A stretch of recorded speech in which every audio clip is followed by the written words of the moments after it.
नमस्कार, आपण पाहत आहे भांडा फोड न्यूज. एका दमात भ्रष्टाचारी कोमात.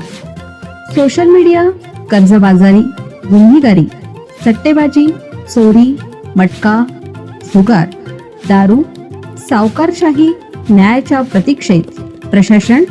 भांडाफोड न्यूज. एका दमात भ्रष्टाचारी कोमात. शेतीच्या वादातून सावत्र भावाकडून कुऱ्हाडीने हल्ला. जत तालुक्यातील सिद्धनाथ येथे जुन्या शेतजमिनीच्या वादातून सावत्र भावाने कुऱ्हाडीने हल्ला केल्याची घटना घडली. या हल्ल्यात यलकोंड बसाप्पा माळी व त्याची आई विमला माळी हे गंभीर जखमी झाले आहेत. या प्रकरणी यलकोंड बसाप्पा माळी वय वर्ष 30 राहणार सिद्धनाथ तालुका जत यांनी फिर्याद दिली आहे.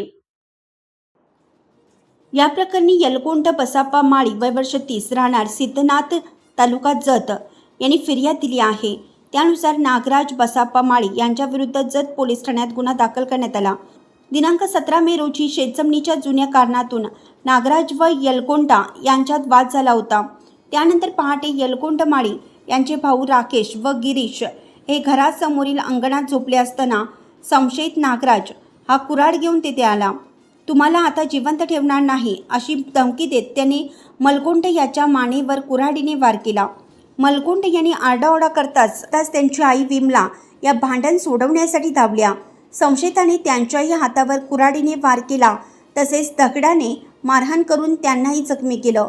दरम्यान फिर्यादीचे भाऊ राकेश व गिरीश हे मदतीस आले असता त्यांनाही जीवे मारण्याची धमकी दिली. जखमी यलकोंड व विमला यांना सांगली येथील खाजगी रुग्णालयात दाखल करण्यात आले. तपास पोलीस उपनिरीक्षक विश्वांबर पोटे हे करत आहेत.